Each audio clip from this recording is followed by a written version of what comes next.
الحمد لله رب العالمين الرحمن الرحيم مالك يوم الدين إياك نعبد وإياك نستعين اهدنا الصراط المستقيم صراط الذين أنعمت عليهم غير المغضوب عليهم ولا الضالين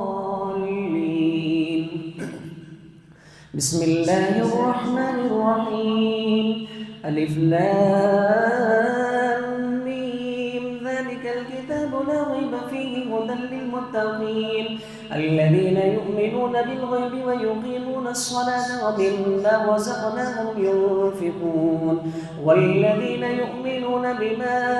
أنزل إليك وما أنزل من قبلك وبالآخرة هم يوقنون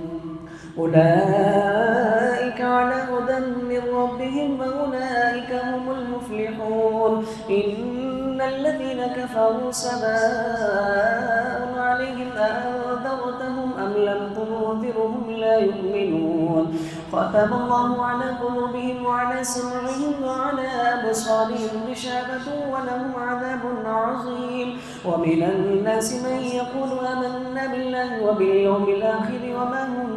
بمؤمنين يخادعون الله والذين آمنوا وما يخدعون إلا أنفسهم وما يشعرون في قلوبهم مرض فزادهم الله مرضا ولهم عذاب أليم بما كانوا يكذبون وإذا قيل لهم لا تفسدوا في الأرض قالوا إنما نحن مصلحون ألا إنهم هم المفسدون ولكن لا يشعرون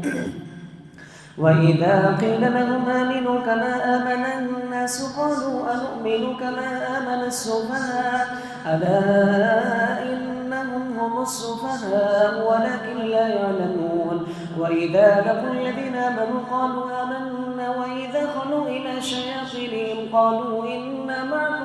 إنما نحن مستهزئون الله يستهزئ بهم ويمدهم في طغيانهم يعمهون أولئك الذين اشتروا الضلالة بالهدى فما ربحت تجارتهم وما كانوا مهتدين